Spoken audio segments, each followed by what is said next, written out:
Around the time that Tupac got out of jail, Sean Puffy Combs was about to become, I would say, the East Coast version of Suge Knight with Bad Boy Records. You know, his first big artist was the Notorious B.I.G. This bullshit about the East Coast and the West Coast started when we went out to New York to do the Source Awards. And Mr. Knight went on stage, and he's in New York City, and we all know Puffy's from New York City. Any artists out there want to be an artist and want to stay a star, and don't want to have to worry about the executive producer trying to be all in the videos, all on the record, dancing, come to Death Row.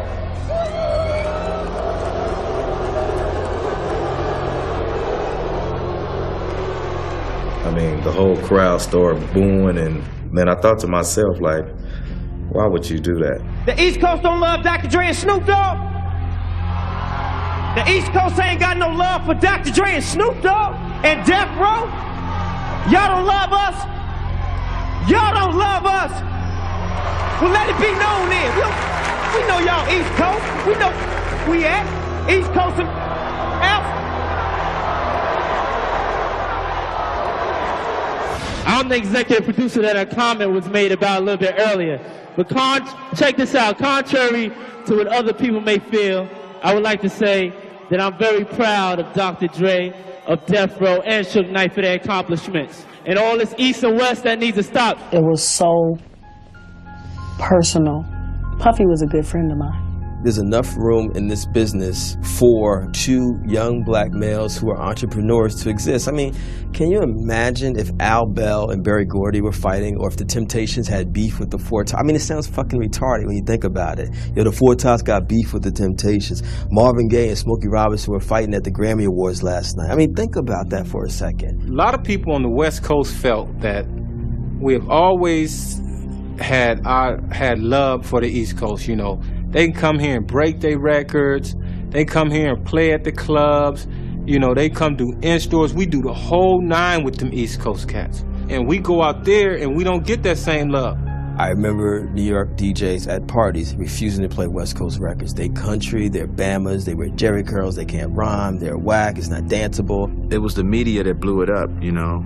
You're seeing certain things that somebody said highlighted in magazines about the West Coast and vice versa, and it just boiled over from there. All these people talking about an East Coast, West Coast war, they like the Judas was to Jesus. They only here to cause confusion. It made rap music look bad. It made rap music look like it's just another part of the dope game. Controversy is what Death Row started living off of, instead of talent. If this was chess, we'd be yelling checkmate 3 motherfucking years ago, because we've been beat these motherfuckers. Then the disrespect just started getting worse and worse between the West Coast and the East Coast. Overthrow the government y'all got right now, which is Bad Boy and Nas and all that bullshit, and we will bring a new government here that will feed every person in New York. And then you had the Tupac and Big situation, you know, flaming it even more. I possess his soul, his and Puffy. They know that I was the truest nigga involved with Biggie's success.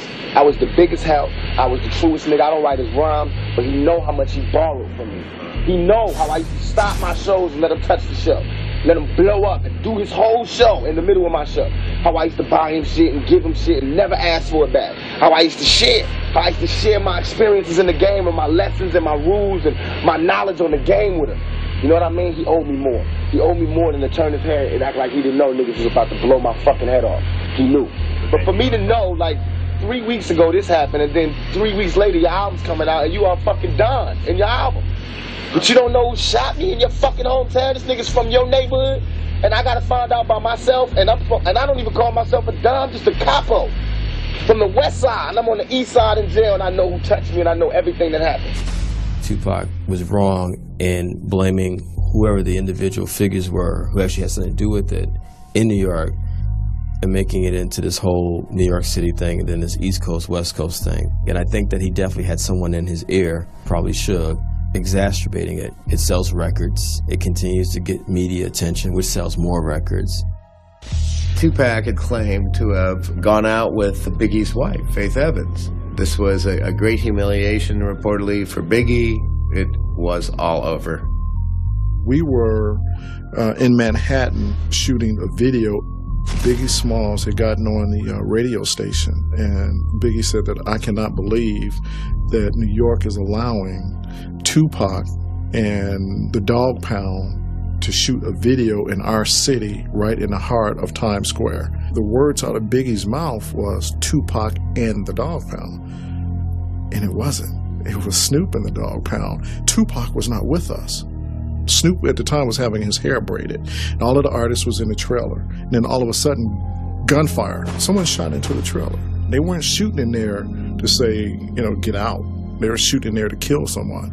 There was a shift in Tupac Shakur's lyrical content. He at first was more political, then at some point he became more street. It was West Coast versus East Coast. The person at Rikers Island was very reflective, and he's going to change his life and everything. This new person was like, fuck New York, fuck the East Coast. Sugar's the man, he takes care of me, he's flashing money in front of the MTV cameras. It was like, wow, it was Jekyll and Hyde. One of the songs was a song called Hit 'Em Up.